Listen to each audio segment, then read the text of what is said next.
Do it on my own, so I gotta get through it. And the only thing I know.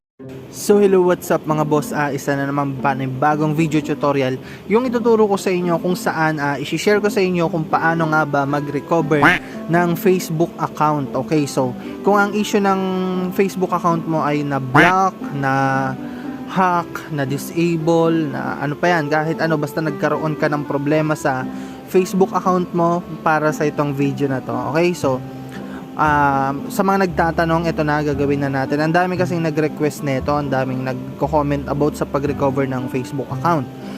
Bale, ano to kung matagal na yung Facebook account mo na nawala, okay lang, okay?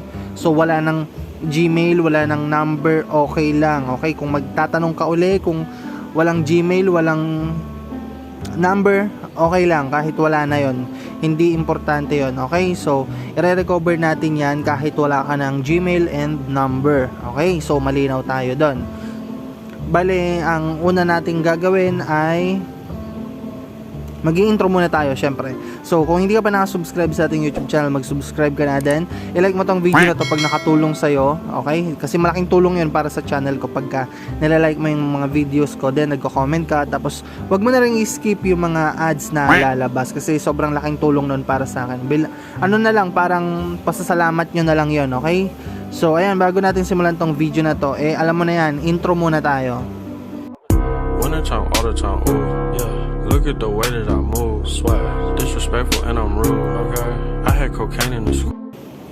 So ayan, dahil nandito ka pa, alam kong interesado ka kung paano nga ba i-recover yung mga Facebook account natin kahit wala ng Gmail at wala ng number, okay? Kahit matagal na yung Facebook mo na nawala or na disable, na hack, na block, okay, i-recover natin yan ngayong araw, okay? So kaya wag mong i-skip tong video na to, wag mong i-fast forward kasi pag ginawa mo yon, malalampasan mo yung mga setting na gagawin natin at saka yung explanation natin kung mare-recover mo ba talaga yung Facebook mo or hindi, okay? So hindi lahat ng Facebook ay mare-recover, depende dun sa mga sasabihin natin, okay? So, ang unang kailangan bago tayo mag-recover ng Facebook account, kailangan pasok ka dun sa mga kailangan or requirements ni Facebook. Ano-ano ba yon? Okay, dahil wala ka ng cellphone number, wala ka ng Gmail, magbabase na lang si Facebook sa same internet connection. Yun yung pinakauna. Kung saan ka laging nagbubukas ng Facebook mo, kung sa bahay ka lagi, kung sa opisina ka, kung nasa ibang bansa ka, kung nasa computer shop ka lagi nagfe-Facebook, doon mo siya i-recover. Okay? So, doon kasi magbabase si Facebook kung sa'yo ba talaga yung nire-recover mo na Facebook account. Okay?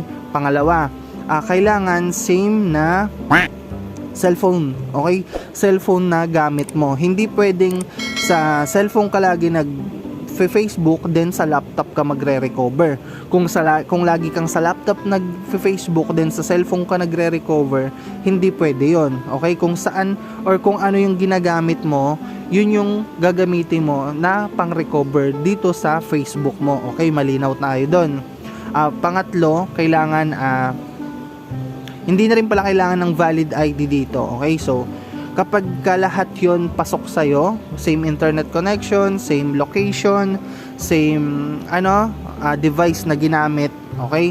Sa same location kasi, ang ibig sabihin naman nun, kung nasa bahay ka, dun ka mag-recover. Kung sa computer shop, kung sa school, kung sa trabaho, dun ka mag-recover. Okay? So malinaw na tayo dun sa mga kailangan natin, okay? Bali, sisimulan na kagad natin kung paano nga ba mag-recover. Ang kailangan mo munang gawin ay pumunta ka sa browser, kahit anong browser yan, okay? Mapa Google Chrome, Kiwi browser, kahit ano, basta browser. So click natin yung browser, then i-type mo lang dito yung m.facebook.com and facebook.com /login /identify. Yan. Identify. Yan. Huwag natin ipapas forward para hindi malagpas-lagpas, okay? So, kailangan mapunta ka sa logout muna natin yung Facebook natin, then ulitin natin yung process. Naka-login kasi ako Okay, so logout muna natin. Yan. So, kailangan pag na-type mo na yon, mapunta ka dito sa account, sa gantong itsura, okay? So, ang ilalagay mo dito yung cellphone number na nakabind or nakakonect dun sa ano mo, sa may Facebook mo na nawawala. Pero kung halimbawa tinanggal na nung naka-hack or nakakuha nung account mo or na-disable or hindi mo nalagyan yung Facebook mo ng number or hindi mo natanda, wag mo nang lagyan. Ang gawin mo na lang, i-click mo na lang tong search by your email or name instead. I-click mo lang yan. Yan yung bagong ano ni Facebook. Okay, so click lang natin yan. Then ilagay mo dito kung anong pangalan or email na ginagamit mo doon sa Facebook na nawala. Kung ang pangalan mo ay Juan de la Cruz, i-type mo yung Juan de la Cruz dito. Okay, diyan. Kung nandun pa yung email, yun yung email ilagay mo. Pero kung yung Facebook mo na yun na nawawala, nandun pa yung number, nandun pa yung email, mas maganda. Okay, kasi nga magre-reset password lang tayo doon, then mare-recover mo na yung account mo. Pero dahil ang topic nga natin ay pag-recover ng Facebook account na walang number and Gmail, hindi natin yun gagawin. So, hanapin na lang natin yung pangalan or yung account mo. Okay, so magta-type muna ako dito para lumabas yung i-recover kong account. So, kayo, i-type mo na lang kung ano yung pwede sa'yo.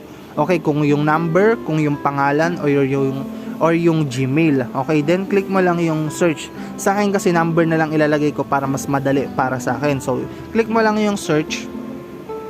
Then lalabas lahat ng account dito, lahat ng kapangalan mo, lahat ng basta maglalabasan yan lahat dyan. Okay, so once na lumabas dyan, may profile picture naman yan.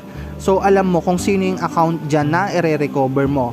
So may magtatanong dyan, paano kung hindi lumabas? Okay, so paano ba kung hindi lumabas yung pangalan dyan ng Facebook account mo na nawawala? So yun yung isang reason, okay? Hindi mo mare-recover yung account mo once na hindi lumabas yung mo dyan, yung pangalan mo. Okay, pag hindi lumabas, hindi mare-recover. Bakit? Pwedeng ibang cellphone yung gamit mo. Halimbawa, nawala na yung cellphone mo, then gumamit ka ng ibang cellphone para i-recover, hindi yan talaga lalabas dyan. Kasi, ang Facebook ay mayroon yung database system. Okay? So, doon yun na re-restore, doon na iipon lahat ng data na nagamit mo nung nag-Facebook ka. Okay? So, yun yung pinakabasihan ni Facebook. Okay? Kaya kung ibang cellphone yung gagamitin mo, walang data na naiwan doon. Okay? So, hindi mo talaga yan mare-recover. Okay? So, once na lumabas naman yung pangalan mo dito, i-click mo na lang kung sino dyan yung sa'yo. Okay, click lang natin. Okay.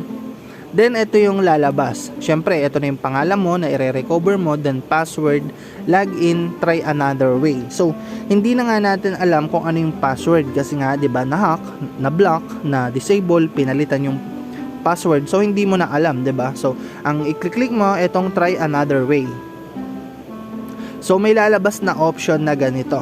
Send code via email, send code via SMS, enter password to login. Kung napapansin nyo, ang daming lumalabas na sulat sa akin. Bale, meron sa number, meron sa email, 'di ba? Kasi nga itong Facebook ko, inagapan ko na, 'di ba? Habang hindi pa ako na-block, hindi pa ako na disable, nilagay ko na yung mga active number at Gmail ko sa Facebook account ko para kung sakaling block ako or ma-disable, sobrang dali ko lang siyang mare-recover. Hindi ko yun magiging problema. Okay? So, dahil wala na yung email mo, wala na rin yung number mo, hindi yan yung pipiliin mo. Okay? Wag mong i-continue, wag yung not you. Pindutin mo tong no longer have access to this. Okay? Itong nasa baba ng not you. Once na clinic mo yan, dapat ang lalabas na ay ito, may lalabas pa palang isang ganito. So, dahil hindi mo naman, 'di ba? Ito, lumabas yung email ko, then may asterisk, then may hint na number 6 then at gmail.com. So dahil posible na yung Facebook mo na nawawala, Yahoo pa yan, hindi mo na alam kung anong password niyan, so hindi mo rin mabubuksan. Ang gawin mo, ito, pindutin mo tong I cannot access my email, then ito dapat yung lalabas. Okay? Click lang natin. So, ayan, may lumabas na. Okay, so, enter a new primary email address so you can log in into Facebook, receive notification. So, ganyan, basta ganyan. Then, may itatype ka dito na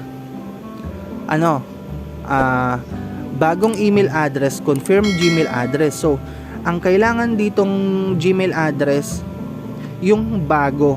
Hindi mo pa siya nagagamit sa kahit anong Facebook account. Kaya kung ako sa inyo, kung gusto mo talagang ma-recover yung Facebook account mo, i-type mo lang dito yung Gmail mo. Okay? Bagong Gmail. Kasi doon sila magsisend ng link sa Gmail na yon na ilalagay mo dito. Doon sila maglalagay ng link. Okay? So, doon mo mare-recover. Kasi once na nag-send ka na ng Gmail, okay, doon magsisend yung Facebook ng link para mag-reset ka ng password, para mag-recover ka ng password. Okay? So, ayun lang. Sana nagustuhan nyo tong video na to. Sana may natutunan kayo. Then, kapag may tanong kayo, mag-comment down below lang kayo. Sana ganito rin yung lumabas sa inyo para ma-recover nyo na yung mga Facebook account nyo. Ganun lang yung ginagawa ko sa mga nagpapa-recover sa akin. Then, nare-recover ko sila. Okay? So, ayun, mga nagpasalamat naman, mga nag-send ng GCash. Pero hindi ako nagpapabayad. Pero, 'di ba, nagbabayad sila. Pero tinatanggap ko naman, sayang din naman 'yun 'di ba? So ayun, sana nagustuhan nyo, sana gumana sa inyo at saka maraming salamat sa panonood at pagsuporta. So ayun lang, maraming salamat. God bless.